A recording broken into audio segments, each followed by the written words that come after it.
ਤੂੰ ਸਾਹਿਬ ਗੁਣੀ ਨਿਧਾਨਾ,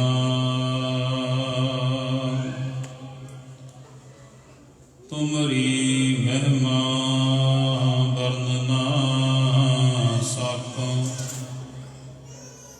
ਤੂੰ ਠਾਕੁਰ ਊਚ ਭਗਵਾਨਾ, ਜੇਤਾ ਜੀਉ ਪਿੰਡ ਸਭ ਤੇਰਾ। ਤੂੰ ਅੰਤਰਜਾਮੀ ਪੁਰਖ ਭਗਵਾਨ, ਦਾਸਨ ਦਾਸ ਕਹੈ ਜਨ ਨਾਨਕ। ਜੇਹਾ ਤੂੰ ਕਰਾਏ ਤੇਹਾ ਹਉ ਕਰੀ ਵਖਿਆਨ। ਸਤਨਾਮ ਸ੍ਰੀ ਵਾਹਿਗੁਰੂ ਸਾਹਿਬ ਜੀ। ਬਸੰਤ ਮਹੱਲਾ ਨੌਵਾਂ। ਮਾਈ ਮੈਂ ਧਨ ਪਾਇਓ ਹਰ ਨਾਮ, ਮਨ ਮੇਰੋ ਧਾਵਨ ਤੇ ਛੂਟਿਓ। ਕਰ ਬੈਠੋ ਵਿਸਰਾਮ ਰਹਾਉ। ਮਾਇਆ ਮਮਤਾ ਤਨ ਤੇ ਭਾਗੀ, ਉਪਜਿਓ ਨਿਰਮਲ ਗਿਆਨ।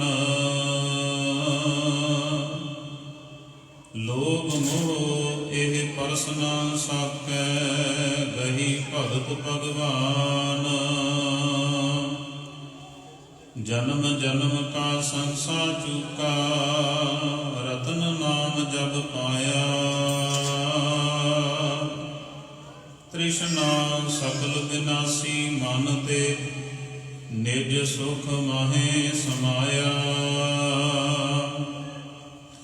ਜਾ ਕੋ ਹੋਤ ਦਇਆਲ ਕਿਰਪਾ ਨਿਤ, ਸੋ ਗੋਬਿੰਦ ਗੁਣ ਗਾਵੇ। ਕਹੁ ਨਾਨਕ ਇਹ ਬਿਦ ਕੀ ਸੰਪੈ, ਕੋ ਗੁਰਮੁਖ ਪਾਵੈ। ਕਹੁ ਨਾਨਕ ਇਹ ਬਿਦ ਕੀ ਸੰਪੈ, ਕੋ ਗੁਰਮੁਖ ਪਾਵੈ। ਵਾਹਿਗੁਰੂ ਜੀ ਕਾ ਖਾਲਸਾ, ਵਾਹਿਗੁਰੂ ਜੀ ਕੀ ਫਤਿਹ। ਪਰਮ ਸਨਮਾਨਯੋਗ ਜੁਗੋ ਜੁਗ ਅਟਲ ਨਾਮ ਬਾਣੀ ਕੇ ਬੋਹਿਤ, ਦਸਾਂ ਪਾਤਸ਼ਾਹੀਆਂ ਦੀ ਜੋਤ, ਸਰਬ ਸਾਂਝੀ ਵਾਲਤਾ ਦੇ ਰਹਿਬਰ, ਚਵਰ ਛਤਰ ਤਖਤ ਦੇ ਮਾਲਕ, ਧੰਨ ਧੰਨ ਸ੍ਰੀ ਗੁਰੂ ਗ੍ਰੰਥ ਸਾਹਿਬ ਮਹਾਰਾਜ ਸੱਚੇ ਪਾਤਸ਼ਾਹ ਜੀ ਦੀ ਪਾਵਨ ਹਜ਼ੂਰੀ ਅੰਦਰ ਸੰਧਿਆ ਸਮੇਂ ਦੇ ਦੀਵਾਨਾਂ ਦੀਆਂ ਹਾਜ਼ਰੀਆਂ ਭਰ ਰਹੇ ਗੁਰੂ ਸਵਾਰੇ ਸਤ ਸੰਗੀ ਜਨੋ, ਆਪ ਜੀ ਵੱਡੇ ਭਾਗਾਂ ਵਾਲੇ ਹੋ, ਜਿਨ੍ਹਾਂ ਨੂੰ ਸਤਿਗੁਰੂ ਜੀ ਨੇ ਤਰਸ ਕਰਕੇ ਸਤ ਸੰਗਤ ਦਾ ਸੁਭਾਗ ਸਮਾਂ ਬਖਸ਼ਿਆ ਹੈ। ਹੁਣੇ ਆਪ ਜੀ ਨੇ ਸੋਦਾ ਲਹਿਰਾਜ ਸਾਹਿਬ ਜੀ ਦੇ ਪਾਠ ਸਰਵਣ ਕੀਤੇ ਹਨ। ਆਓ ਚੱਲ ਰਹੀ ਗੁਰੂ ਤੇਗ ਬਹਾਦਰ ਸਾਹਿਬ ਮਹਾਰਾਜ ਜੀ ਦੇ ਪਾਵਨ ਸ਼ਬਦਾਂ ਦੀ ਲੜੀਵਾਰ ਸ਼ਬਦ ਵਿਚਾਰ ਦੇ ਨਾਲ ਜੁੜਨਾ ਕਰੀਏ। ਚੱਲ ਰਹੀ ਲੜੀ ਦੇ ਅਧੀਨ ਜੋ ਵਿਚਾਰ ਦੇ ਅਧੀਨ ਸ਼ਬਦ ਬਸੰਤ ਰਾਗ ਦੇ ਅੰਦਰ ਗੁਰੂ ਤੇਗ ਬਹਾਦਰ ਸਾਹਿਬ ਮਹਾਰਾਜ ਜੀ ਦਾ ਤੀਜਾ ਸ਼ਬਦ ਆਪ ਜੀ ਨੇ ਸਰਵਣ ਕੀਤਾ ਹੈ। ਆਓ ਸਤਿਗੁਰੂ ਜੀ ਜੋ ਪਾਵਨ ਉਪਦੇਸ਼ ਸਾਨੂੰ ਪਾਵਨ ਸ਼ਬਦ ਦੇ ਰਾਹੀਂ ਦੇ ਰਹੇ ਹਨ, ਗੁਰ ਸ਼ਬਦ ਵਿਚਾਰ ਆਰੰਭ ਕਰਨ ਤੋਂ ਪਹਿਲਾਂ ਸਮੂਹ ਸੰਗਤ ਰਸਨਾ ਨੂੰ ਪਵਿੱਤਰ ਕਰਦੇ ਹੋਏ ਉਚਾਰਨ ਕਰੋ ਜੀ। ਸਤਨਾਮ ਸ੍ਰੀ ਵਾਹਿਗੁਰੂ ਜੀ। ਫਿਰ ਕਰੋ ਕਿਰਪਾ, ਉਚਾਰਨ ਕਰੋ ਜੀ। ਸਤਨਾਮ ਸ੍ਰੀ ਵਾਹਿਗੁਰੂ ਜੀ। ਬਸੰਤ ਮਹੱਲਾ ਨੌਵਾਂ। ਰਾਗ ਬਸੰਤ ਦੇ ਅੰਦਰ ਗੁਰੂ ਤੇਗ ਬਹਾਦਰ ਸਾਹਿਬ ਮਹਾਰਾਜ ਜੀ ਫਰਮਾਨ ਕਰਦੇ ਹਨ, ਮਾਈ ਮੈਂ ਧਨ ਪਾਇਓ ਹਰ ਨਾਮ, ਭਾਵਨ ਤੇ ਛੂਟਿਓ, ਘਰ ਬੈਠੋ ਬਿਸਰਾਮ ਰਹਾਉ। ਅਰੰਭਤਾ ਦੇ ਵਿੱਚ ਰਹਾਉ ਵਾਲੇ ਬੰਦ ਦੇ ਵਿੱਚ ਧੰਨ ਗੁਰੂ ਤੇਗ ਬਹਾਦਰ ਸਾਹਿਬ ਮਹਾਰਾਜ ਜੀ ਅਕਾਲ ਪੁਰਖ ਵਾਹਿਗੁਰੂ ਜੀ ਨੂੰ ਮੁਖਾਤਬ ਹੋ ਕੇ ਇੱਥੇ ਸ਼ਬਦ ਵਰਤ ਰਹੇ ਹਨ ਮਾਈ, ਭਾਵ ਕਿ ਹੇ ਮਾਂ ਮੈਂ ਧੰਨ ਪਾਇਓ ਹਰ ਨਾਮ। ਕਿ ਹੇ ਮੇਰੀ ਮਾਂ, ਜਦੋਂ ਮੈਂ ਗੁਰੂ ਦੀ ਸ਼ਰਨ ਦੇ ਵਿੱਚ ਆਇਆ ਤੇ ਗੁਰੂ ਨੇ ਕਿਰਪਾ ਕਰਕੇ ਮੈਨੂੰ ਨਾਮ ਦੀ ਦਾਤ ਬਖਸ਼ੀ, ਕਿਉਂਕਿ ਗੁਰੂ ਸਭ ਤੋਂ ਵੱਡੀ ਅਮੋਲਕ ਦਾਤ ਸਿੱਖ ਦੀ ਝੋਲੀ ਦੇ ਵਿੱਚ ਪਾਉਂਦਾ ਹੈ। ਉਹ ਸਭ ਤੋਂ ਅਮੋਲਕ ਦਾਤ ਹੈ ਨਾਮ ਦੀ ਦਾਤ। ਇੱਕ ਵਾਰੀ ਪਿਆਰ ਨਾਲ ਆਖੋ ਸਤਿਨਾਮ ਸ੍ਰੀ ਵਾਹਿਗੁਰੂ। ਜਦੋਂ ਆਪਾਂ ਗੁਰੂ ਅਰਜਨ ਦੇਵ ਮਹਾਰਾਜ ਜੀ ਦੇ ਬਚਨ ਪੜ੍ਹਦੇ ਹਨ, ਜਿਹੜਾ ਸਿੱਖ ਗੁਰੂ ਦਾ ਬਣ ਜਾਂਦਾ ਹੈ, ਭਾਵ ਗੁਰੂ ਦਾ ਬਣਨ ਤੋਂ ਭਾਵ ਕਿ ਵੀ ਗੁਰੂ ਦੇ ਬਚਨਾਂ ਦੀ ਕਮਾਈ ਕਰਨ ਲੱਗ ਪੈਂਦਾ ਹੈ, ਫਿਰ ਉਸ ਦੀ ਪ੍ਰਤਪਾਲਨਾ ਸਤਿਗੁਰੂ ਆਪ ਕਰਦੇ ਹਨ। ਸਤਿਗੁਰ ਸਿੱਖ ਕੀ ਕਰੇ ਪ੍ਰਤਪਾਲ, ਸੇਵਕ ਕੋ ਗੁਰ ਸਦਾ ਦਇਆ। ਫਿਰ ਗੁਰੂ ਕੀ ਕਰਦੇ ਹਨ? ਸਿੱਖ ਕੀ ਗੁਰ ਦੁਰਮਤ ਮਲ ਹਿਰੈ। ਜਿਹੜਾ ਗੁਰੂ ਦੀ ਸ਼ਰਨ ਦੇ ਵਿੱਚ ਆ ਗਿਆ ਨਾ ਮਨੁੱਖ ਸਿੱਖ ਬਣ ਕੇ, ਸਿੱਖ ਤੋਂ ਭਾਵ ਕਿ ਵੀ ਕੁਝ ਸਿੱਖਣ ਵਾਸਤੇ ਗੁਰੂ ਤੋਂ। ਸਿੱਖੀ ਦਾ ਭਾਵ ਸਿੱਖ ਦੀ ਡੈਫੀਨੇਸ਼ਨ ਹੀ ਇਹ ਹੈ, ਸਿੱਖਣਾ, ਸ਼ੁਭ ਗੁਣਾਂ ਨੂੰ ਧਾਰਨ ਕਰਦੇ ਜਾਣਾ, ਗੁਰੂ ਦੇ ਪਾਸੋਂ ਕੁਝ ਸਿੱਖਣਾ। ਜਿਹੜਾ ਸਿੱਖ ਗੁਰੂ ਦੀ ਸ਼ਰਨ ਵਿੱਚ ਆ ਗਿਆ, ਗੁਰੂ ਉਸ ਦੀ ਪ੍ਰਤਪਾਲਨਾ ਕਰਦਾ ਹੈ, ਉਸ ਤੇ ਦਇਆ ਕਰਦਾ ਹੈ, ਤੇ ਦਇਆ ਕਰਕੇ ਕੀ ਕਰਦਾ ਹੈ? ਸਿੱਖ ਕੀ ਗੁਰ ਦੁਰਮਤ ਮਲ ਹਿਰੈ, ਗੁਰ ਬਚਨੀ ਹਰ ਨਾਮ ਉਚਰੈ। ਗੁਰੂ ਆਪਣੇ ਬਚਨਾਂ ਦੇ ਰਾਹੀਂ ਜਦੋਂ ਪਰਮਾਤਮਾ ਦੀ ਸਿਫਤੋ ਸਲਾਹ ਦੀ ਬਾਣੀ ਉਚਾਰਦਾ ਹੈ, ਜਦੋਂ ਸਿੱਖ ਨੂੰ ਨਾਮ ਦੇ ਨਾਲ ਜੋੜਦਾ ਹੈ, ਤੇ ਸਿੱਖ ਦੇ ਅੰਦਰ ਜਿਹੜੀ ਖੋਟੀ ਮੱਤ ਹੈ, ਜਿਹੜੀ ਭੈੜੀ ਮੱਤ, ਖੋਟੀ ਮੱਤ ਕੀ ਚੱਲ ਰਹੇ ਭੈੜੇ ਫੁਰਨੇ, ਮਾੜੀਆਂ ਵਿਚਾਰਾਂ, ਮਾੜੇ ਖਿਆਲ ਕਿਹੜੇ? ਜਿਨ੍ਹਾਂ ਦੇ ਨਾਲ ਅਸੀਂ ਹਰ ਸਮੇਂ ਨਾ ਕਿਸੇ ਦਾ ਬੁਰਾ ਸੋਚ ਰਹੇ ਹਾਂ। ਜੇ ਉਹ ਖਿਆਲ ਜਿਨ੍ਹਾਂ ਦੇ ਵਿੱਚ ਸਾਡਾ ਸਵਾਰਥ ਜੁੜਿਆ ਹੋਇਆ ਹੈ, ਅਸੀਂ ਆਪਣੇ ਸਵਾਰਥ ਦੇ ਲਈ ਕਿਸੇ ਦਾ ਨੁਕਸਾਨ, ਕਿਸੇ ਦਾ ਬੁਰਾ ਕਰਨ ਲੱਗੇ 1 ਸੈਕਿੰਡ ਨਹੀਂ ਲਾਉਂਦੇ। ਸਤਿਗੁਰੂ ਜੀ ਕਹਿੰਦੇ ਉਹ ਮਾੜੇ ਖਿਆਲ, ਉਹ ਭੈੜੀ ਮੱਤ, ਗੁਰੂ ਆਪਣੇ ਸ਼ਬਦ ਦੇ ਰਾਹੀਂ ਸਿੱਖ ਦੀ ਮੱਤ ਨੂੰ ਬਦਲ ਦਿੰਦਾ ਹੈ, ਮਨ ਮੱਤ ਤੋਂ ਗੁਰ ਮੱਤ ਦੇ ਵਿੱਚ ਧਾਰਨ ਕਰ ਦਿੰਦਾ ਹੈ। ਸਿੱਖ ਕੀ ਗੁਰ ਦੁਰਮਤ ਮਲ ਹਿਰੈ, ਗੁਰ ਬਚਨੀ ਹਰ ਨਾਮ ਉਚਰੈ। ਸਤਿਗੁਰ ਸਿੱਖ ਕੇ ਬੰਧਨ ਕਾਟੈ, ਗੁਰ ਕਾ ਸਿੱਖ ਵਿਕਾਰ ਤੇ ਹਟੈ। ਸਤਿਗੁਰੂ ਆਪਣੇ ਸਿੱਖ ਦੇ ਬੰਧਨ ਕੱਟਦੇ ਹਨ। ਕਿਹੜੇ ਬੰਧਨ? ਜਿਹੜੇ ਵਿਕਾਰਾਂ ਦੇ ਬੰਧਨ ਪਏ ਹੋਏ ਹਨ, ਕਾਮ ਕ੍ਰੋਧ ਲੋਭ ਮੋਹ ਹੰਕਾਰ ਦੇ ਬੰਧਨ ਪਏ ਹੋਏ ਹਨ। ਜਿਹੜਾ ਮਨੁੱਖ ਸਿੱਧੇ ਰਸਤੇ ਨੂੰ ਛੱਡ ਕੇ ਕੁਰਾਹੇ ਪਿਆ ਹੋਇਆ ਹੈ, ਸਤਿਗੁਰੂ ਜੀ ਉਸ ਕੁਰਾਹੇ ਪਏ ਇਨਸਾਨ ਨੂੰ ਸਿੱਧੇ ਰਸਤੇ ਤੇ ਲੈ ਆਉਂਦੇ ਹਨ, ਉਸ ਦੇ ਵਿਕਾਰਾਂ ਦੇ ਬੰਧਨ ਕੱਟ ਦਿੰਦੇ ਹਨ। ਤੇ ਗੁਰੂ ਕਾ ਸਿੱਖ ਫਿਰ ਕਿਹੋ ਜਿਹਾ ਜੀਵਨ ਜਿਉਂਦਾ ਹੈ? ਗੁਰ ਕਾ ਸਿੱਖ ਵਿਕਾਰ ਤੇ ਹਟ। ਜਿਸ ਸਿੱਖ ਦੇ ਗੁਰੂ ਨੇ ਬੰਧਨ ਕੱਟੇ ਹੋਣ ਨਾ, ਉਹ ਫਿਰ ਵਿਕਾਰੀ ਗੱਲਾਂ ਨਹੀਂ ਕਰਦਾ, ਉਹ ਫਿਰ ਮਾੜੀ ਸੋਚ ਨਹੀਂ ਰੱਖਦਾ, ਉਸ ਦੀ ਸੋਚ ਹੀ ਚੇਂਜ ਹੋ ਜਾਂਦੀ ਹੈ। ਉਹ ਫਿਰ ਆਪਣੇ ਸਵਾਰਥ ਕਰਕੇ ਨਹੀਂ ਜਿਉਂਦਾ। ਜਿੱਥੇ ਉਹ ਆਪਣਾ ਭਲਾ ਚਾਹੁੰਦਾ ਹੈ, ਆਪਣੇ ਨਾਲੋਂ ਜ਼ਿਆਦਾ ਭਲਾ ਉਹ ਦੂਜਿਆਂ ਦਾ ਚਾਹੁੰਦਾ ਹੈ। ਜਿਹੜਾ ਸਵਾਰਥੀ ਬੰਦਾ ਹੁੰਦਾ ਹੈ ਨਾ, ਉਹ ਕੇਵਲ ਤੇ ਕੇਵਲ ਆਪਣਾ ਭਲਾ ਚਾਹੁੰਦਾ ਹੈ। ਆਪਣੇ ਭਲੇ ਦੀ ਖਾਤਰ ਭਾਵੇਂ ਦੂਜੇ ਦਾ ਬੁਰਾ ਹੋ ਜਾਏ। ਇਹ ਵੱਖਰੀ ਗੱਲ ਵੀ ਜਿਸ ਬੰਦੇ ਦੇ ਅੰਦਰ ਦੂਜੇ ਦੇ ਪ੍ਰਤੀ ਕੋਈ ਬੁਰੇ ਵਿਚਾਰ ਹੋਣ, ਬੁਰਾ ਸੋਚੇ, ਉਸ ਇਨਸਾਨ ਦਾ ਹਾਲਾਂਕਿ ਭਲਾ ਹੋ ਨਹੀਂ ਸਕਦਾ, ਪਰ ਫਿਰ ਵੀ ਇਨਸਾਨ ਇਹੋ ਜਿਹੀ ਸੋਚ ਰੱਖਦਾ ਹੈ। ਪਾਤਸ਼ਾਹ ਕਹਿੰਦੇ ਕਿ ਜਿਹੜਾ ਇਨਸਾਨ ਕਿਸੇ ਦਾ ਬੁਰਾ ਸੋਚਦਾ ਹੈ, ਜਿਸ ਅੰਦਰ ਤਾਤ ਪਰਾਈ ਹੋਵੇ, ਤਿਸ ਦਾ ਕਦੇ ਨਾ ਹੋਵੇ ਭਲਾ। ਸਤਿਗੁਰੂ ਨੇ ਗੁਰਬਾਣੀ ਦੇ ਵਿੱਚ ਇੱਕ ਗੱਲ ਸਮਝਾ ਦਿੱਤੀ। ਜਦੋਂ ਸਿੱਖ ਦੀ ਮੱਤ ਨੂੰ ਬਦਲਦੇ ਹਨ ਨਾ ਪਾਤਸ਼ਾਹ, ਦੁਰਮੱਤ ਖੋਟੀ ਭੈੜੀ ਮੱਤ ਨੂੰ ਜਦੋਂ ਖਤਮ ਕਰਦੇ ਹਨ ਤੇ ਪਾਤਸ਼ਾਹ ਬਚਨ ਕਰਦੇ ਨੇ ਵੀ ਜੇ ਗੁਰੂ ਕਿਆ ਸਿੱਖਾ ਤੂੰ ਚਾਹੁੰਦਾ ਹੈ ਨਾ ਤੈਨੂੰ ਕੋਈ ਦੁੱਖ ਨਾ ਲੱਗੇ, ਤੂੰ ਦੁਖੀ ਨਾ ਹੋਵੇਂ, ਤਾਂ ਫਿਰ ਇੱਕ ਕੰਮ ਕਰ ਲਈ। ਉਹ ਕੰਮ ਕਿਹੜਾ ਹੈ? ਉਹ ਅਸੀਂ ਵੀ ਜੇ ਕਰੀਏ ਅਸੀਂ ਵੀ ਸੁਖੀ ਹੋ ਜਾਵਾਂਗੇ। ਉਹ ਕਿਹੜਾ ਹੈ? ਪਾਤਸ਼ਾਹ ਕਹਿੰਦੇ ਪਰ ਕਾ ਬੁਰਾ ਨਾ ਰਾਖੋ ਚੀਤ, ਤੁਮ ਕੋ ਦੁੱਖ ਨਹੀਂ ਭਾਈ ਮੀਤ। ਪਰਾਏ ਦਾ ਕਿਸੇ ਦਾ ਮਨ ਵਿੱਚ ਬੁਰਾ ਨਾ ਸੋਚ।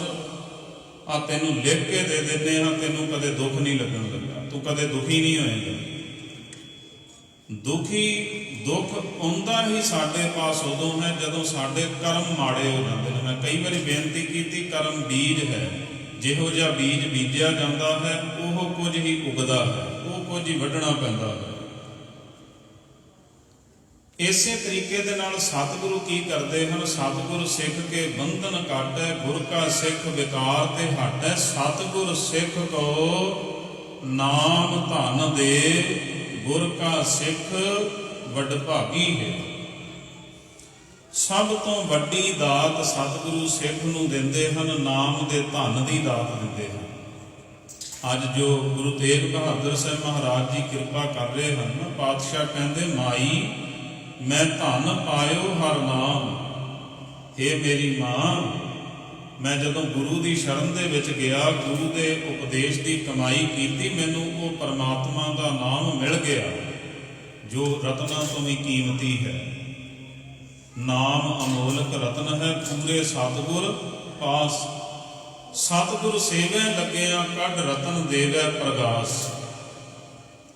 ਸਤਿਗੁਰੂ ਦੇ ਉਪਦੇਸ਼ ਦੀ ਕਮਾਈ ਕੋਈ ਕਰੇ ਤੇ ਗੁਰੂ ਉਸ ਦੀ ਝੋਲੀ ਦੇ ਵਿੱਚ ਉਹ ਰਤਨਾਂ ਤੋਂ ਕੀਮਤੀ ਨਾਮ ਦੀ ਦਾਤ ਪਾ ਦਿੰਦਾ ਹੈ। ਕਬੀਰ ਸਾਹਿਬ ਜੀ ਦਾ ਇੱਕ ਪਾਵਨ ਬਚਨ ਹੈ। ਹੁਣ ਤਾਂ ਆਪਾਂ ਬੜੀਆਂ ਤਰਕਾਂ ਕਰਾਂਗੇ, ਬਹੁਤ ਕੁਝ ਆਖਾਂਗੇ, ਨਾਮ ਜਪਣਾ ਜੀ, ਕਿਸ ਵਾਸਤੇ ਨਾਮ ਜਪਣਾ। ਕਈ ਐਸੇ ਇਨਸਾਨ ਵੀ ਹੋਣਗੇ ਜਿਹੜੇ ਨਾਮ ਜਪਣ ਦੇ ਵਾਲਿਆਂ ਦੇ ਨਾਲ ਇੰਨੀ ਨਫ਼ਰਤ ਕਰਨਗੇ ਨਾ ਕਿ ਪਤਾ ਨਹੀਂ ਉਹਨਾਂ ਨੇ ਕਿਹੋ ਜਿਹਾ ਕੋਈ ਗੁਨਾਹ ਕਰ ਦਿੱਤਾ ਵੀ ਵਾਹਿਗੁਰੂ ਕਹਿ ਕੇ ਜਾਂ ਨਾਮ ਜਪ ਕੇ। ਕਬੀਰ ਸਾਹਿਬ ਜੀ ਕਹਿੰਦੇ ਇਹ ਦੁਨੀਆ ਦੇ ਲੋਗੋ, ਦੁਨੀਆ ਦੇ ਵਿੱਚ ਨਾ ਦੁਨਿਆਵੀ ਧਨ ਨੂੰ ਕੋਈ ਚੋਰੀ ਕਰ ਲਵੇ ਨਾ, ਕੋਈ ਲੁੱਟ ਲਵੇ ਤੇ ਉਸ ਨੂੰ ਕਿਹਾ ਜਾਂਦਾ ਹੈ ਲੁਟੇਰਾ ਜਾਂ ਚੋਰ ਜਾਂ ਡਾਕੂ। ਤੇ ਜੇ ਕਿਤੇ ਉਹ ਪਕੜਿਆ ਜਾਏ ਤੇ ਉਸ ਨੂੰ ਬੜੀ ਭਿਆਨਕ ਸਜ਼ਾ ਵੀ ਦਿੱਤੀ ਜਾਂਦੀ ਹੈ। ਪਰ ਕਬੀਰ ਸਾਹਿਬ ਜੀ ਕਹਿੰਦੇ ਇਹ ਇਨਸਾਨ, ਜਿੰਨਾ ਚਿਰ ਤੇਰੇ ਸਰੀਰ ਦੇ ਅੰਦਰ ਪ੍ਰਾਣ ਚੱਲ ਰਹੇ ਹਨ, ਸਵਾਸ ਚੱਲ ਰਹੇ ਹਨ, ਤੇਰੇ ਕੋਲੇ ਮੌਕਾ ਹੈ। ਰੱਬ ਸਾਹਮਣੇ ਖੜਾ ਹੈ, ਖਜ਼ਾਨੇ ਖੋਲ ਕੇ ਖੜਾ ਹੈ। ਜਿੰਨਾ ਚਿਰ ਤੇਰੇ ਸਰੀਰ ਵਿੱਚ ਸਵਾਸ ਚੱਲ ਰਹੇ ਹਨ, ਜਿੰਨਾ ਤੂੰ ਰੱਬ ਨੂੰ ਲੁੱਟ ਸਕਦਾ ਹੈ ਲੁੱਟ। ਦੁਨੀਆ ਦਾ ਧਨ ਕੋਈ ਲੁੱਟੇ ਤੇ ਉਸ ਨੂੰ ਚੋਰ, ਲੁਟੇਰਾ, ਡਾਕੂ ਕਿਹਾ ਜਾਂਦਾ ਹੈ। ਤੂੰ ਰੱਬ ਦੇ ਨਾਮ ਦਾ ਧਨ ਲੁੱਟੇਗਾ, ਤੈਨੂੰ ਲੋਕੀ ਭਗਤ ਕਹਿਣਗੇ, ਸੰਤ ਕਹਿਣਗੇ, ਗੁਰਮੁਖ ਕਹਿਣਗੇ, ਗੁਰਸਿੱਖ ਕਹਿਣਗੇ। ਕਬੀਰ ਸਾਹਿਬ ਜੀ ਕਹਿੰਦੇ ਕਬੀਰ ਲੂਟਣਾ ਹੈ ਤੋ ਲੂਟ ਲੈ, ਰਾਮ ਨਾਮ ਹੈ ਲੂਟ। ਜਿੰਨਾ ਲੁੱਟ ਸਕਦਾ ਲੁੱਟ। ਪਰਮਾਤਮਾ ਦੇ ਨਾਮ ਦੀ ਲੁੱਟ ਪਈ ਹੈ। ਭਾਵ ਕੀ ਲੁੱਟ ਪਈ ਤੋਂ ਭਾਵ ਕੀ ਦੁਨੀਆ ਦਾ ਧਨ ਲੁਕੋ ਕੇ ਰੱਖਿਆ ਹੁੰਦਾ, ਕੋਈ ਲਾਗੇ ਨਹੀਂ ਲੱਗਣ ਦਿੰਦਾ। ਤੇ ਚੋਰ ਵੀ ਚੋਰੀ ਕਰਨ ਲੱਗੇ ਤੇ ਬੜੀ ਮਿਹਨਤ ਕਰਦਾ ਹੈ, ਕਈ ਵਾਰੀ ਪਕੜਿਆ ਵੀ ਜਾਂਦਾ, ਬਹੁਤ ਡਰ ਹੁੰਦਾ ਹੈ ਉਸ ਨੂੰ। ਇਹ ਤਾਂ ਸੌਖਾ ਕੰਮ ਹੈ ਕਿ ਪਰਮਾਤਮਾ ਦਾ ਨਾਮ ਜਪਣਾ। ਸਤਿਗੁਰੂ ਕਹਿੰਦੇ ਲੁੱਟ ਪਈ ਹੈ ਕਬੀਰ ਲੂਟਣਾ ਹੈ ਤੋ ਲੂਟ ਲੈ, ਰਾਮ ਨਾਮ ਹੈ ਲੂਟ। ਫਿਰ ਪਾਛੈ ਪਛਤਾਹੋਗੇ, ਪ੍ਰਾਣ ਜਾਹੇਂਗੇ ਛੂਟ। ਨਹੀਂ ਤਾਂ ਪਿਆਰਿਆ, ਜਿਸ ਦਿਨ ਪ੍ਰਾਣ ਪੰਖੇਰੂ ਉੱਡ ਗਏ ਨਾ ਸਰੀਰ ਦੇ ਵਿੱਚੋਂ, ਫਿਰ ਤਾਂ ਪਛਤਾਵਾ ਪੱਲੇ ਰਹਿ ਜਾਏਗਾ। ਜਦੋਂ ਮੌਤ ਸਿਰ ਤੇ ਹੋਈ ਨਾ, ਗਿਣਤੀ ਦੇ ਸਵਾਸ ਹੋਏ, ਤੇ ਫਿਰ ਤਾਂ ਤੇਰੇ ਪੱਲੇ ਪਛਤਾਵਾ ਰਹੇਗਾ ਵੀ ਮੈਂ ਭਲੇ ਕਰਮ ਕਰ ਲੈਂਦਾ ਤਾਂ ਚੰਗਾ ਸੀ, ਮੈਂ ਰੱਬ ਦੀ ਬੰਦਗੀ ਕਰ ਲੈਂਦਾ ਤਾਂ ਚੰਗਾ ਸੀ, ਮੈਂ ਨਾਮ ਜਪ ਲੈਂਦਾ ਤਾਂ ਚੰਗਾ ਸੀ। ਸਤਿਗੁਰੂ ਜੀ ਕਹਿੰਦੇ ਜਿਹੜਾ ਨਾਮ ਦਾ ਧਨ ਹੈ ਨਾ, ਇਹ ਸਭ ਤੋਂ ਸ੍ਰੇਸ਼ਟ ਹੈ। ਦੁਨੀਆ ਦਾ ਧਨ ਪੱਲੇ ਹੋਵੇ ਤੇ ਦੁਨੀਆ ਸਤਿਕਾਰ ਕਰਦੀ ਹੈ, ਨਾਮ ਦਾ ਧਨ ਪੱਲੇ ਹੋਵੇ ਤੇ ਲੋਕ ਪਰਲੋਕ ਵਿੱਚ ਸਤਿਕਾਰ ਹੁੰਦਾ। ਜਿਹੜੇ ਨਾਮ ਜਪਣ ਵਾਲੇ ਹਨ, ਭਾਵੇਂ ਕੋਈ ਮਹਾਂਪੁਰਸ਼ ਹੀ ਬਣ ਜਾਏ, ਇੱਥੋਂ ਤੱਕ ਕਿ ਕੋਈ ਭਾਵੇਂ ਭੇਖ ਹੀ ਇਕੱਲਾ ਧਾਰਨ ਕਰ ਲਵੇ, ਕੋਈ ਪਖੰਡ ਹੀ ਕਰਦਾ ਹੋਵੇ ਰੱਬ ਦੇ ਨਾਂ ਤੇ, ਤਾਂ ਵੀ ਕਿੰਨਾ ਉਸ ਦਾ ਸਤਿਕਾਰ ਹੁੰਦਾ ਹੈ। ਤੇ ਜੇ ਕੋਈ ਦਿਲੋਂ ਨਾਮ ਜਪੇ ਤੇ ਫਿਰ ਉਸ ਦਾ ਸੋਚੋ ਕਦੇ ਵੀ ਕਿੰਨਾ ਸਤਿਕਾਰ ਹੋਏਗਾ। ਪਰਮਾਤਮਾ ਦੇ ਨਾਮ ਦੇ ਨਾਲ ਜੁੜਨ ਕਰਕੇ, ਭਲੇ ਕਰਮ ਕਰਨ ਕਰਕੇ ਦੁਨੀਆ ਦੇ ਵਿੱਚ ਉਸਤਤ ਹੁੰਦੀ। ਸੱਚੇ ਮਾਰਗ ਚੱਲਦਿਆਂ ਉਸਤਤ ਕਰੇ ਜਹਾਨ। ਦੁਨੀਆ ਵਡਿਆਈ ਕਰਦੀ ਉਸ ਬੰਦੇ ਦੀ ਜਿਹੜਾ ਭਲੇ ਕਰਮ ਕਰੇ, ਜਿਹੜਾ ਨਾਮ ਜਪੇ, ਜਿਹੜਾ ਬੰਦਗੀ ਕਰੇ। ਅੱਜ ਵੇਖੋ ਕਦੇ ਨਿਗਾਹ ਮਾਰ ਕੇ, ਦੁਨੀਆ ਦੇ ਵਿੱਚ ਗੁਰੂ ਕੇ ਸਿੱਖ ਦੀ ਚੜ੍ਹਦੀ ਕਲਾ ਹੋਈ ਗਈ ਹੈ। ਦੁਨੀਆ ਦੇ ਵਿੱਚ, ਪੂਰੀ ਦੁਨੀਆ ਵਿੱਚ। ਕਿਉਂ? ਕਿਉਂਕਿ ਗੁਰੂ ਕੇ ਸਿੱਖ ਨੇ ਗੁਰੂ ਦੇ ਉਪਦੇਸ਼ ਦੀ ਕੀਤੀ ਕਮਾਈ ਆਪਣੀ ਜਾਨ ਦੀ ਨਾ ਪਰਵਾਹ ਕਰਦਿਆਂ ਹੋਇਆਂ। ਆ ਜਿਹੜਾ ਕਰੋਨਾ ਚੱਲਿਆ ਹੈ, ਕਦੇ ਇੰਡੀਆ ਦੇ ਵਿੱਚ ਦੇਖੋ, ਜਿਹੜੇ ਕਹਿੰਦੇ ਸਨ ਨਾ ਵੀ ਸਿੱਖ ਅੱਤਵਾਦੀ ਹੈ, ਅੱਜ ਉਹ ਵੀ ਕਹਿੰਦੇ ਹਨ ਵੀ ਜੇ ਇਹ ਪਰਮਾਤਮਾ, ਇਹ ਜੀਵਨ ਸਾਡਾ ਖਤਮ ਹੋ ਜਾਏ ਨਾ। ਇੱਕ ਮੈਂ ਵੀਡੀਓ ਦੇਖ ਰਿਹਾ ਸੀ ਹਿੰਦੂ ਭਰਾ ਦੀ, ਉਹ ਕਹਿੰਦਾ ਵੀ ਜੇ ਸਾਡਾ ਇਹ ਜ਼ਿੰਦਗੀ ਜਦੋਂ ਖਤਮ ਹੋ ਜਾਏ ਨਾ, ਸਰੀਰ ਖਤਮ ਹੋ ਜਾਏ, ਤੇ ਅਰਦਾਸ ਕਰ ਰਿਹਾ ਹੈ ਪਰਮਾਤਮਾ, ਜੇ ਦੁਬਾਰਾ ਕਿਤੇ ਤੂੰ ਸਾਨੂੰ ਮਨੁੱਖਾ ਜੀਵਨ ਦੇਵੇਂ ਤੇ ਸਾਨੂੰ ਸਿੱਖਾਂ ਦੇ ਘਰ ਵਿੱਚ ਜਨਮ ਦੇ। ਕੈਸੀ ਕਰਨੀ ਹੈ ਇਹ ਹੈ। ਸੱਚੇ ਮਾਰਗ ਚੱਲਦਿਆਂ ਉਸਤਤ ਕਰੇ ਜਹਾਨ।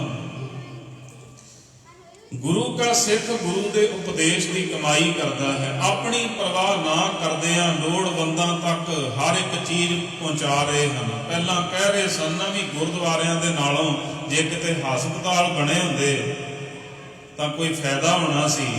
ਅੱਜ ਇੰਡੀਆ ਦੇ ਵਿੱਚ ਜਾ ਕੇ ਵੇਖੋ ਕੀ ਹਾਲ ਹੋਇਆ ਹੈ। ਹਸਪਤਾਲ ਵਿੱਚ ਜਾਣ ਤੋਂ ਇਨਸਾਨ ਡਰ ਰਹੇ ਹਨ। ਕਿਉਂ? ਕਿਉਂਕਿ ਪਤਾ ਹੈ ਕਿ ਜੇ ਹਸਪਤਾਲ ਵਿੱਚ ਚਲੇ ਗਏ ਤੇ ਵਾਪਸ ਨਹੀਂ ਜੇ ਆਉਣਾ। ਇਹ ਪਤਾ ਹੈ, ਆਪ ਜੀ ਨੇ ਵੀ ਕਈ ਖਬਰਾਂ ਪੜ੍ਹੀਆਂ ਹੋਣਗੀਆਂ, ਸੁਣੀਆਂ ਹੋਣਗੀਆਂ। ਲੋਕ ਡਰ ਰਹੇ ਹਨ, ਹਸਪਤਾਲ ਵਿੱਚ ਚਲੇ ਗਏ ਤਾਂ ਵਾਪਸ ਨਹੀਂ ਆਵਾਂਗੇ। ਤੇ ਜਿਹੜੇ ਲੋਕ ਕਹਿੰਦੇ ਸਨ ਨਾ ਵੀ ਗੁਰਦੁਆਰਿਆਂ ਦੇ ਨਾਲੋਂ ਹਸਪਤਾਲ ਬਣਾ ਲੈਂਦੇ ਤਾਂ ਭਲਾ ਹੋ ਜਾਂਦਾ, ਅੱਜ ਉਹਨਾਂ ਦੇ ਮੂੰਹ ਤੇ ਚਪੇੜ ਪੈ ਗਈ। ਕਦੋਂ?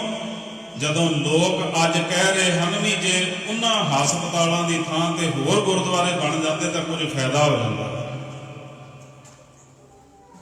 ਕਿਉਂਕਿ ਜਿਹੜੀ ਚੀਜ਼ ਆਕਸੀਜਨ ਹੋ ਜਾਵੇ, ਗੁਰੂ ਕਾ ਲੰਗਰ ਹੋ ਜਾਏ, ਜਿਹੜੀ ਚੀਜ਼ ਕੋਈ ਵੀ ਕਿਸੇ ਨੂੰ ਨਹੀਂ ਪਹੁੰਚਾ ਸਕਿਆ, ਉਹ ਗੁਰੂ ਕੇ ਸਿੱਖਾਂ ਨੇ ਲੰਗਰ ਲਗਾ ਦਿੱਤੇ, ਆਕਸੀਜਨ ਦੇ ਲੰਗਰ ਲਗਾ ਦਿੱਤੇ। ਇੱਕ ਇਨਸਾਨ ਨੇ, ਇੱਕ ਗੁਰਸਿੱਖ ਨੇ ਨਾ, ਕਿਸੇ ਨੇ ਪੋਸਟ ਪਾਈ ਸੀ, ਕਹਿੰਦਾ ਜੇ ਲੋੜ ਪਈ ਨਾ, ਹਾਲੇ ਤਾਂ ਆਕਸੀਜਨ ਦੇ ਲੰਗਰ ਲਗਾਏ ਹਨ, ਜੇ ਲੋੜ ਪਈ ਤੇ ਆਪਣੇ ਸਵਾਸਾਂ ਦੇ ਵੀ ਲੰਗਰ ਲਾ ਦੇਣ। ਐਸਾ ਹੁੰਦਾ ਹੈ ਗੁਰਸਿੱਖ। ਇਹ ਅਸਲ ਦੇ ਵਿੱਚ ਦੁਨੀਆ ਦੇ ਵਿੱਚ ਦੁਨੀਆ ਸੇਵ ਕਮਾਈਐ ਤਾਂ ਦਰਗਾਹ ਬੈਸਣ ਪਾਈਐ, ਕਬ ਨਾਨਕ ਬਾਹਾਂ ਲੁਟਾਈਐ। ਸੇਵਾ ਇਹੋ ਜੀ ਕੌਣ ਕਰ ਸਕਦਾ ਹੈ? ਕਿਸ ਦੇ ਅੰਦਰ ਇਹ ਵਿਚਾਰ ਹੁੰਦੇ ਨੇ? ਜਿਹੜਾ ਗੁਰੂ ਦੇ ਉਪਦੇਸ਼ ਨੂੰ ਮੰਨਦਾ ਹੈ। ਤੇ ਗੁਰੂ ਨਾਨਕ ਸਾਹਿਬ ਮਹਾਰਾਜ ਜੀ ਨੇ ਨਾ ਸੇਵਾਦਾਰ ਦੀ ਨਿਸ਼ਾਨੀ ਦੱਸੀ ਵੀ ਸੇਵਾ ਕੌਣ ਕਰ ਸਕਦਾ ਹੈ। ਹਰ ਕੋਈ ਸੇਵਾ ਥੋੜੀ ਕਰ ਸਕਦਾ ਹੈ। ਹਾਂ, ਕਈ ਵਾਰੀ ਆਪਾਂ ਸੇਵਾ ਕਰਾਂਗੇ, ਮੈਨੂੰ ਮਾਫ ਕਰਨਾ, ਪਰ ਸਾਡੇ ਅੰਦਰ ਕੋਈ ਸਵਾਰਥ ਹੋਏਗਾ। ਅਸੀਂ ਉਦੋਂ ਸੇਵਾ ਕਰਦੇ ਜਦੋਂ ਸਾਨੂੰ ਕੁਝ ਚਾਹੀਦਾ ਹੁੰਦਾ ਹੈ। ਉਦੋਂ ਅਸੀਂ ਗੁਰਦੁਆਰੇ ਆਵਾਂਗੇ, ਉਦੋਂ ਬਾਣੀ ਪੜਾਂਗੇ, ਉਦੋਂ ਬਾਣੀ ਸੁਣਾਂਗੇ, ਉਦੋਂ ਸਤ ਸੰਗਤ ਕਰਾਂਗੇ, ਉਦੋਂ ਅਸੀਂ ਸੇਵਾ ਕਰਾਂਗੇ ਜਦੋਂ ਸਾਡਾ ਸਵਾਰਥ ਹੈ ਕੋਈ। ਨਹੀਂ ਤਾਂ ਅਸੀਂ ਗੁਰਦੁਆਰੇ ਵੀ ਭੁੱਲ ਜਾਂਦੇ ਆ, ਬਾਣੀ ਵੀ ਭੁੱਲ ਜਾਂਦੇ, ਸੇਵਾ ਵੀ ਅਸੀਂ ਭੁੱਲ ਜਾਂਦੇ ਵੀ ਸੇਵਾ ਵੀ ਕਰਨੀ ਹੈ। ਗੁਰੂ ਨਾਨਕ ਸਾਹਿਬ ਮਹਾਰਾਜ ਜੀ ਕਹਿੰਦੇ ਸੇਵਾ ਅਸਲ ਦੇ ਵਿੱਚ ਕਰ ਹੀ ਹੋ ਸਕਦਾ ਹੈ, ਸੇਵਾਦਾਰ ਹੀ ਉਹ ਹੈ ਜਿਸ ਦੇ ਅੰਦਰ ਸੰਤੋਖ ਹੋਵੇ, ਤ੍ਰਿਸ਼ਨਾ ਨਾ ਹੋਵੇ। ਸੰਤੋਖੀ ਜਿਹੜਾ ਬੰਦਾ ਹੋਵੇ ਉਹੀ ਅਸਲ ਸੇਵਾਦਾਰ ਹੈ। ਸੰਤੋਖੀ ਤੋਂ ਭਾਵ ਕੀ, ਜਿਹੜਾ ਅੰਦਰੋਂ ਰੱਜਿਆ ਹੋਵੇ, ਆਪਣੇ ਸਵਾਰਥ ਨੂੰ ਨਾ ਮੁੱਖ ਰੱਖੇ, ਦੂਜਿਆਂ ਦੀ ਸੇਵਾ ਦੇ ਵਿੱਚ ਤਤਪਰ ਰਹੇ। ਗੁਰੂ ਨਾਨਕ ਸਾਹਿਬ ਮਹਾਰਾਜ ਜੀ ਨੇ ਇਸੇ ਕਰਕੇ ਕਹਿ ਦਿੱਤਾ, ਪਾਤਸ਼ਾਹ ਕਹਿੰਦੇ ਸੇਵ ਕੀਤੀ ਸੰਤੋਖੀ। ਅਸਲ ਦੇ ਵਿੱਚ ਸੇਵਾ ਕਿਸ ਦੀ ਪ੍ਰਵਾਨ ਹੁੰਦੀ ਹੈ? ਜਿਹੜਾ ਅੰਦਰੋਂ ਰੱਜਿਆ ਹੋਵੇ, ਜਿਸ ਦੇ ਅੰਦਰ ਸੰਤੋਖ ਹੁੰਦਾ ਹੈ। ਸੇਵ ਕੀਤੀ ਸੰਤੋਖੀ। ਤੇ ਸੰਤੋਖ ਕਿੱਥੋਂ ਹੁੰਦਾ ਹੈ? ਜਿਨੀ ਸੱਚੋ ਸੱਚ ਧਿਆਇਆ। ਜਿਸ ਇਨਸਾਨ ਨੇ ਜ਼ਿੰਦਗੀ ਦੇ ਵਿੱਚ ਸੱਚਾ ਰਸਤਾ, ਸੱਚਾ ਮਾਰਗ ਚੁਣ ਲਿਆ, ਉਹ ਸੱਚੇ ਰਸਤੇ ਤੇ ਤੁਰਨ ਲੱਗ ਗਿਆ। ਭਾਵੇਂ ਲੱਖ ਦੁਨੀਆ ਨੇ ਡੁਲਾਉਣ ਦਾ ਯਤਨ ਕੀਤਾ ਪਰ ਉਹ ਡੋਲਿਆ ਨਹੀਂ। ਭਾਵੇਂ ਲੱਖਾਂ ਉਸ ਨੂੰ ਸੰਗਤ ਇਹੋ ਜਿਹੀ ਕੁਸੰਗਤ ਮਿਲਦੀ ਰਹੀ, ਭੈੜੇ ਬੰਦੇ, ਵਿਕਾਰੀ ਬੰਦੇ ਮਿਲਦੇ ਰਹੇ, ਪਰ ਉਸਨੇ ਉਹ ਸੱਚ ਦਾ ਮਾਰਗ ਨਹੀਂ ਛੱਡਿਆ। ਗੁਰੂ ਨਾਨਕ ਸਾਹਿਬ ਮਹਾਰਾਜ ਜੀ ਨੇ ਐਸੇ ਇਨਸਾਨਾਂ ਵਾਸਤੇ ਕਿਹਾ, ਪਾਤਸ਼ਾਹ ਕਹਿੰਦੇ ਸੇਵ ਕੀਤੀ ਸੰਤੋਖੀ। ਜਿਨੀ ਸੱਚੋ ਸੱਚ ਧਿਆਇਆ, ਉਨੀ ਮੰਦੈ ਪੈਰ ਨਾ ਰੱਖਿਓ, ਕਰ ਸੁਕ੍ਰਿਤ ਧਰਮ ਕਮਾਇਆ। ਧਰਮ ਕਮਾਉਣਾ ਕੀ ਹੈ? ਆਪਣੇ ਦਸਾਂ ਨੋਹਾਂ ਦੀ ਕਿਰਤ ਕਰਕੇ ਜਪਣਾ ਸਤਨਾਮ ਸ੍ਰੀ ਵਾਹਿਗੁਰੂ। ਐਵੇਂ ਬੇਈਮਾਨੀ ਕਰਕੇ ਨਹੀਂ। ਇਹ ਸਾਡੇ ਮਨਾਂ ਦੇ ਵਿੱਚ ਨਾ ਇੱਕ ਵਹਿਮ ਬੜਿਆ ਹੋਇਆ ਹੈ ਵੀ ਸ਼ਾਇਦ ਅਸੀਂ ਮਲਛਲ ਕਰਕੇ, ਬੇਈਮਾਨੀ ਕਰਕੇ, ਕਿਸੇ ਨਾਲ ਧੋਖਾ ਕਰਕੇ ਜਿਹੜੀ ਮਾਇਆ ਲਿਆਵਾਂਗੇ ਤੇ ਬੜੇ ਅਮੀਰ ਬਣ ਜਾਵਾਂਗੇ, ਬੜਾ ਸਾਡੇ ਘਰ ਦੇ ਵਿੱਚ ਸੁੱਖ ਆ ਜਾਏਗਾ, ਬਰਕਤਾਂ ਹੋ ਜਾਣਗੀਆਂ। ਇਹ ਵਹਿਮ ਹੈ ਸਾਡਾ ਸਿਰਫ। ਗੁਰੂ ਕੇ ਪਿਆਰਿਓ, ਸੱਚ ਜਾਣਿਓ, ਬੇਈਮਾਨੀ ਦੀ ਕਮਾਈ ਆਉਂਦੀ ਦਾ ਵੀ ਨਹੀਂ ਪਤਾ ਲੱਗਦਾ ਤੇ ਜਾਂਦੀ ਦਾ ਵੀ ਨਹੀਂ ਪਤਾ ਲੱਗਦਾ। ਜਦੋਂ ਕਿਤੇ ਘਰ ਦੇ ਵਿੱਚ ਕੋਈ ਐਸੀ ਗੱਲ ਹੋ ਜਾਏ ਨਾ, ਕੋਈ ਇੱਕ ਇਨਸਾਨ ਹੀ ਬਿਮਾਰ ਹੋ ਜਾਏ ਤੇ ਲੱਖਾਂ ਰੁਪਈਏ ਹਸਪਤਾਲ ਦੇ ਵਿੱਚ ਲਾਉਣੇ ਪੈ ਜਾਂਦੇ ਆ, ਉਦੋਂ ਫਿਰ ਬੇਈਮਾਨੀ ਦੀ ਕਮਾਈ ਕਿੱਥੇ ਗਈ? ਸਬਰ, ਸੰਤੋਖ ਤੇ ਸੰਤੁਸ਼ਟੀ ਕੇਵਲ ਤੇ ਕੇਵਲ ਹੱਕ ਦੀ ਕਮਾਈ ਤੇ ਹੈ। ਪਰਾਏ ਹੱਕ ਬਾਰੇ ਤਾਂ ਗੁਰੂ ਨਾਨਕ ਸਾਹਿਬ ਮਹਾਰਾਜ ਜੀ ਕਹਿੰਦੇ, ਹੱਕ ਪਰਾਇਆ ਨਾਨਕਾ ਉਸ ਸੂਰ ਉਸ ਗਾਏ, ਗੁਰਪੀਰ ਹਾਮਾ ਤਾਂ ਭਰੇ ਜਾ ਮੁਰਦਾਰ ਨਾ ਖਾਏ। ਇਹ ਸੱਚੇ ਧਨ ਦੀ ਗੱਲ ਕਰ ਰਹੇ ਹਾਂ ਵੀ ਸੱਚਾ ਧਨ ਕਿਹੜਾ ਹੈ, ਜਿਸ ਬਾਰੇ ਗੁਰੂ ਤੇਗ ਬਹਾਦਰ ਸਾਹਿਬ ਮਹਾਰਾਜ ਜੀ ਕਹਿ ਰਹੇ, ਮਾਈ ਮੈਂ ਧਨ ਪਾਇਓ ਵਰਦਾਨ। ਕਿਸ ਤਰ੍ਹਾਂ ਇਹ ਸੱਚਾ ਧਨ ਜੋੜਿਆ ਜਾਂਦਾ ਹੈ? ਸਤਿਗੁਰ ਸੱਚੇ ਪਾਤਸ਼ਾਹ ਜੀ ਸਮਝਾਉਂਦੇ ਨੇ। ਪਾਤਸ਼ਾਹ ਕਹਿੰਦੇ ਕਿ ਕਮਾਈ ਹੱਕ ਦੀ ਹੋਵੇ ਨਾ ਤੇ ਉਸ ਨੂੰ ਕੋਈ ਖੋ ਨਹੀਂ ਸਕਦਾ, ਉਹ ਕਿਤੇ ਵੀ ਨਿਫਲ ਨਹੀਂ ਜਾਂਦੀ। ਇੱਕ ਕਹਾਣੀ ਆਪ ਜੀ ਦੇ ਨਾਲ ਮੈਂ ਸਾਂਝੀ ਕਰਦਿਆਂ, ਸ਼ਾਇਦ ਆਪ ਜੀ ਨੇ ਸੁਣੀ ਹੋਵੇ। ਕਹਿੰਦੇ ਇੱਕ ਸੇਠ ਆਇਆ ਮਹਾਂਪੁਰਸ਼ਾਂ ਦੇ ਪਾਸ।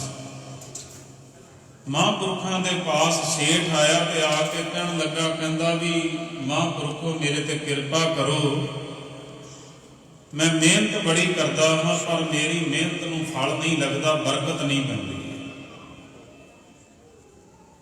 ਤੇ ਕਹਿੰਦੇ ਵੀ ਤੂੰ ਕੰਮ ਕੀ ਕਰਦਾ? ਕਹਿੰਦਾ ਜੀ ਕਰਿਆਨੇ ਦੀ ਦੁਕਾਨ ਹੈ ਮੇਰੀ। ਤੇ ਮਹਾਂਪੁਰਖ ਵੇਖ ਕੇ ਕਹਿਣ ਲੱਗੇ, ਕਹਿੰਦੇ ਵੀ ਬੇਈਮਾਨੀ ਕਰਨੀ ਛੱਡ ਦੇ, ਘੱਟ ਤੋਲਣਾ ਛੱਡ ਦੇ, ਤੇਰੀ ਕਮਾਈ ਦੇ ਵਿੱਚ ਬਰਕਤਾਂ ਹੀ ਬਰਕਤਾਂ ਆਉਣਗੀਆਂ, ਗੁਰੂ ਨਾਨਕ ਦੀ ਕਿਰਪਾ ਹੋਏ। ਉਸਨੇ ਮਹਾਂਪੁਰਖਾਂ ਦਾ ਬਚਨ ਉਸਨੂੰ ਬੜਾ ਚੰਗਾ ਲੱਗਾ, ਉਸਨੇ ਮੰਨ ਲਿਆ। ਇੰਨਾ ਇਮਾਨਦਾਰ ਉਹ ਇਨਸਾਨ ਬਣ ਗਿਆ, ਉਹ ਸੇਠ ਇੰਨਾ ਇਮਾਨਦਾਰ ਹੋ ਗਿਆ, ਗ੍ਰਾਹਕਾਂ ਨੇ ਆਉਣਾ, ਆਪ ਤਾਂ ਘੱਟ ਕੀ ਤੋਲਣਾ ਸੀ, ਉਹਨਾਂ ਨੂੰ ਕਹਿ ਦੇਣਾ ਵੀ ਤੋਲ ਕੇ ਜਿੰਨਾ ਸਮਾਨ ਚਾਹੀਦਾ ਲੈ ਜਾਓ ਤੇ ਪੈਸੇ ਮੇਰੇ ਕੋਲ ਜਮ੍ਹਾਂ ਕਰਾ ਦਿਓ, ਆਪਣੇ ਆਪ ਤੋਲ ਕੇ ਲੈ ਜਾਓ। ਤੇ ਕਈਆਂ ਨੇ ਹੁਣ ਥੋੜਾ ਬਹੁਤਾ ਵੱਧ ਵੀ ਪਾ ਲੈਣਾ। ਕਹਿੰਦੇ ਹੌਲੀ ਹੌਲੀ ਨਾ ਉਸ ਦੀ ਇੰਨੀ ਚੜ੍ਹਤ ਹੋਈ ਸਾਰੇ ਇਲਾਕੇ ਦੇ ਵਿੱਚ, ਜਿੱਥੇ ਕਿੱਥੇ ਉਸ ਸੇਠ ਦੀਆਂ ਗੱਲਾਂ ਹੋਣ ਕਿ ਫਲਾਣਾ ਸੇਠ ਇੰਨਾ ਇਮਾਨਦਾਰ ਹੈ, ਉਹ ਕਿਸੇ ਨੂੰ ਘੱਟ ਨਹੀਂ ਦਿੰਦਾ, ਕਿਸੇ ਦਾ ਹੱਕ ਨਹੀਂ ਮਾਰਦਾ, ਉਹ ਤਾਂ ਆਪ ਕਹਿ ਦਿੰਦਾ ਵੀ ਆਪ ਤੋਲ ਕੇ ਲੈ ਜਾਓ ਸਮਾਨ। ਕਹਿੰਦੇ ਇੰਨੀ ਦੁਕਾਨ ਉਸਦੀ ਚੱਲੀ, ਅੱਜ ਹੋਰ ਕੱਲ ਹੋਰ, ਕੁਝ ਮਹੀਨੇ ਸਾਲ ਬੀਤੇ। ਕਹਿੰਦੇ ਉਹ ਸੇਠ ਇੰਨਾ ਧੰਨਵਾਨ ਹੋ ਗਿਆ, ਉਸਨੇ ਤੋਲਣ ਵਾਲਾ ਕੰਡਾ ਵੀ ਸੋਨੇ ਦਾ ਲੈ ਲਿਆ। ਕਹਿੰਦੇ ਹੁਣ ਪੂਰੇ ਇਲਾਕੇ ਦੇ ਵਿੱਚ ਗੱਲਾਂ ਹੋਣ ਲੱਗ ਪਈਆਂ ਜਿਹੜੇ ਵਪਾਰੀ ਉਸ ਦੇ ਪਾਸ ਸਮਾਨ ਲੈ ਕੇ ਆਉਂਦੇ ਸਨ ਉਹ ਵੀ ਬੜੇ ਖੁਸ਼ ਵੀ ਸੇਠ ਬੜਾ ਇਮਾਨਦਾਰ ਹੈ। ਇਹ ਸੋਨੇ ਦੇ ਕੰਡੇ ਵਾਲਾ ਸੇਠ ਹੈ, ਮਸ਼ਹੂਰ ਹੋ ਗਿਆ। ਕਹਿੰਦੇ ਉਸ ਨੂੰ ਨਾ ਇੱਕ ਦਿਨ ਮਨ ਵਿੱਚ ਆਈ ਵੀ ਮਨਾ, ਜਿਨ੍ਹਾਂ ਮਹਾਂਪੁਰਖਾਂ ਦਾ ਬਚਨ ਕਮਾਇਆ ਉਹਨਾਂ ਤੈਨੂੰ ਸਿੱਧੇ ਰਸਤੇ ਪਾਇਆ, ਉਹਨਾਂ ਦਾ ਧੰਨਵਾਦ ਤਾਂ ਜਾ ਕੇ ਕਰ। ਆ ਸੋਨੇ ਦਾ ਕੰਡਾ ਵੀ ਤੇਰੇ ਪਾਸ ਆ ਗਿਆ, ਮਾਇਆ ਦੀ ਕੋਈ ਕਮੀ ਨਹੀਂ, ਬਰਕਤਾਂ ਦੀ ਕੋਈ ਕਮੀ ਨਹੀਂ। ਕਹਿੰਦੇ ਕੰਡਾ ਉਸਨੇ ਪਕੜਿਆ, ਕੰਡਾ ਚੁੱਕ ਕੇ ਤੇ ਮਹਾਂਪੁਰਖਾਂ ਦੇ ਪਾਸ ਪਹੁੰਚ ਗਿਆ। ਜਾ ਕੇ ਕਹਿਣ ਲੱਗਾ, ਮਹਾਂਪੁਰਖੋ ਤੁਹਾਡੇ ਬਚਨਾਂ ਦੀ ਇੰਨੀ ਕਿਰਪਾ ਹੋਈ ਆ, ਵੇਖੋ ਮੈਨੂੰ ਦੱਸਣ ਦੀ ਲੋੜ ਨਹੀਂ ਵੀ ਕਿੰਨਾ ਅਮੀਰ ਹੋ ਚੁੱਕਾ, ਕੰਡਾ ਵੀ ਮੇਰੇ ਕੋਲੇ ਸੋਨੇ ਦਾ ਆ ਗਿਆ। ਆਖੋ ਸਤਿਨਾਮ, ਆ ਕੰਡਾ ਵੀ ਮੇਰੇ ਕੋਲੇ ਸੋਨੇ ਦਾ ਆ ਗਿਆ। ਕਮਾਲ ਦੀ ਗੱਲ, ਮਹਾਂਪੁਰਖਾਂ ਨੇ ਬਚਨ ਹੁਣ ਕੀ ਕਰ ਦਿੱਤਾ। ਕਹਿੰਦੇ ਇੰਜ ਕਰ, ਇਹ ਕੰਡਾ ਸੋਨੇ ਦਾ ਆ ਰਸਤੇ ਵਿੱਚ ਜਾਏਗਾ ਨਾ ਤੇ ਨਦੀ ਆਏਗੀ, ਉਸ ਨਦੀ ਦੇ ਵਿੱਚ ਸੁੱਟ ਜਾ। ਉਸ ਦੇ ਮਨ ਦੇ ਵਿੱਚ ਆਈ ਕਿ ਮਨਾ ਇੰਨਾ ਮਹਿੰਗਾ ਕੰਡਾ, ਸੋਨੇ ਦਾ ਕੰਡਾ। ਫਿਰ ਮਨ ਨੂੰ ਸਮਝਾਉਂਦਾ, ਨਹੀਂ ਇਹ ਸਾਰਾ ਕੁਝ ਦੇਣ ਵਾਲਾ ਪਰਮਾਤਮਾ ਹੈ। ਮਹਾਂਪੁਰਖਾਂ ਦੇ ਬਚਨ ਮੰਨੇ ਤੇ ਤਾਂ ਕਿਤੇ ਇੱਥੇ ਤੱਕ ਪਹੁੰਚਿਆ। ਤੇ ਜੇ ਮਹਾਂਪੁਰਖਾਂ ਨੇ ਕਹਿ ਦਿੱਤਾ ਵੀ ਸੋਨੇ ਦਾ ਕੰਡਾ ਸੁੱਟ ਦੇ ਤਾਂ ਸੁੱਟ ਦਿੰਦੇ ਹੋ, ਇਸ ਵਿੱਚ ਵੀ ਭਲਾ ਹੀ ਹੋਏਗਾ। ਜਾਂਦੇ ਨੇ, ਘਰ ਨੂੰ ਪਰਤਣ ਲੱਗਾ ਤੇ ਨਦੀ ਦੇ ਵਿੱਚ ਕਿਨਾਰੇ ਤੇ ਕੰਡਾ ਸੁੱਟ ਦਿੱਤਾ। ਉਹ ਕਹਿੰਦੇ ਘਰ ਚਲੇ ਗਿਆ ਤੇ ਜਦੋਂ ਘਰ ਪਹੁੰਚਿਆ ਤੇ ਇੱਧਰੋਂ ਕੁਝ ਵਪਾਰੀ ਆ ਰਹੇ ਸਨ ਉਸ ਨੂੰ ਸਮਾਨ ਦੇਣ ਵਾਸਤੇ। ਉਹ ਨਦੀ ਪਾਰ ਕਰਨ ਲੱਗੇ ਤੇ ਕੀ ਦੇਖਦੇ ਨੇ ਵੀ ਸੋਨੇ ਦਾ ਕੰਡਾ ਪਿਆ। ਹੁਣ ਪਤਾ ਸੀ, ਸਭ ਪਾਸੇ ਮਸ਼ਹੂਰ ਹੋਇਆ ਸੀ ਸੇਠ ਦੀ ਸੋਨੇ ਦਾ ਕੰਡਾ। ਉਹਨਾਂ ਵਪਾਰੀਆਂ ਨੇ ਸੋਨੇ ਦਾ ਕੰਡਾ ਚੁੱਕ ਲਿਆ। ਕਿਹਾ, ਕਹਿੰਦੇ ਵੀ ਇਹ ਉਸੇ ਸੇਠ ਦਾ ਕੰਡਾ ਹੈ, ਹੋ ਸਕਦਾ ਵੀ ਚੋਰ ਚੋਰੀ ਕਰਕੇ ਲਿਆਏ ਹੁਣ ਤੇ ਇੱਥੇ ਕਿਤੇ ਸੁੱਟ ਕੇ ਜਾਂ ਰੱਖ ਕੇ ਲੁਕੋ ਕੇ। ਉਹਨਾਂ ਵਪਾਰੀਆਂ ਨੇ ਕੰਡਾ ਚੁੱਕਿਆ ਤੇ ਉਸ ਸੇਠ ਦੇ ਪਾਸ ਲੈ ਗਏ ਤੇ ਉਸ ਨੂੰ ਜਾ ਕੇ ਪਕੜਾਇਆ। ਉਹ ਬੜਾ ਸ਼ੁਕਰ ਗੁਜ਼ਾਰ ਹੋਇਆ ਰੱਬ ਦਾ, ਮਹਾਂਪੁਰਖਾਂ ਦਾ। ਕਹਿੰਦੇ ਵਪਾਰੀਆਂ ਨੂੰ ਕਹਿਣ ਲੱਗਾ ਵੀ ਤੁਸੀਂ ਇੱਥੇ ਬੈਠੋ, ਮੈਂ ਹੁਣੇ ਹੀ ਆਇਆ। ਕੰਡਾ ਚੁੱਕ ਕੇ ਫਿਰ ਮਹਾਂਪੁਰਖਾਂ ਦੇ ਪਾਸ ਪਹੁੰਚਿਆ। ਜਾ ਕੇ ਕਹਿਣ ਲੱਗਾ, ਮਹਾਂਪੁਰਖੋ ਇਹ ਕੈਸੀ ਖੇਡ ਹੈ, ਮੈਨੂੰ ਸਮਝ ਨਹੀਂ ਆਈ। ਤੁਸੀਂ ਬਰਕਤਾਂ ਦਿੱਤੀਆਂ, ਤੁਹਾਡੇ ਬਚਨਾਂ ਦੇ ਨਾਲ ਮੈਂ ਇੱਥੇ ਤੱਕ ਪਹੁੰਚਿਆ। ਆ ਕੰਡਾ ਤੁਹਾਡੇ ਬਚਨਾਂ ਦੇ ਨਾਲ ਮੈਂ ਸੁੱਟ ਦਿੱਤਾ, ਉਹ ਮੇਰੇ ਕੋਲ ਫਿਰ ਵਾਪਸ ਆ ਗਿਆ। ਮਹਾਂਪੁਰਸ਼ਾਂ ਨੇ ਫਿਰ ਸਮਝਾਇਆ, ਕਹਿੰਦੇ ਐ ਪਿਆਰਿਆ, ਆ ਬਚਨ ਤਾਂ ਕੀਤਾ ਸੀ, ਤਾਂ ਤੈਨੂੰ ਕਿਹਾ ਸੀ ਵੀ ਕੰਡਾ ਤੂੰ ਆਪਣਾ ਸੁੱਟ ਦੇ ਕਿ ਅਸਲ ਵਿੱਚ ਤੈਨੂੰ ਪਤਾ ਲੱਗ ਜਾਏ ਜਿਹੜੀ ਹੱਕ ਦੀ ਕਮਾਈ ਹੈ ਉਹ ਕਿਤੇ ਵੀ ਵਿਅਰਥ ਨਹੀਂ ਜਾਂਦੀ। ਆਖੋ ਸਤਿਨਾਮ।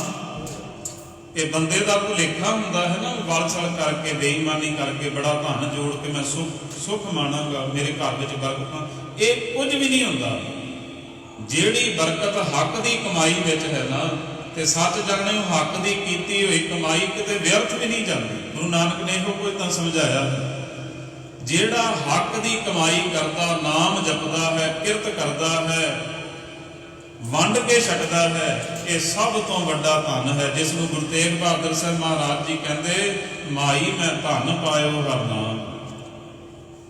ਤੇ ਜਦੋਂ ਇਹੋ ਜਿਹਾ ਜੀਵਨ ਬਣ ਗਿਆ ਨਾ, ਸੱਚਾ ਸੁੱਚਾ ਜੀਵਨ ਹੋ ਗਿਆ, ਹੁਣ ਮਨ ਭਟਕਣਾ ਤੋਂ ਮੁੜ ਗਿਆ, ਟਿਕ ਗਿਆ ਇਹ ਮਨ ਸਾਡਾ ਭਟਕਦਾ ਹੋਇਆ। ਪਾਤਸ਼ਾਹ ਕਹਿੰਦੇ ਹੁਣ ਕੀ ਹੋਇਆ, ਮਨ ਮੇਰੋ ਧਾਵਨ ਤੇ ਛੂਟਿਓ, ਕਰ ਬੈਠੋ ਬਿਸਰਾਮ। ਹੁਣ ਮਨ ਆਪਣੇ ਨਿਜ ਟਿਕਾਣੇ ਤੇ ਨਾ ਟਿਕ ਗਿਆ।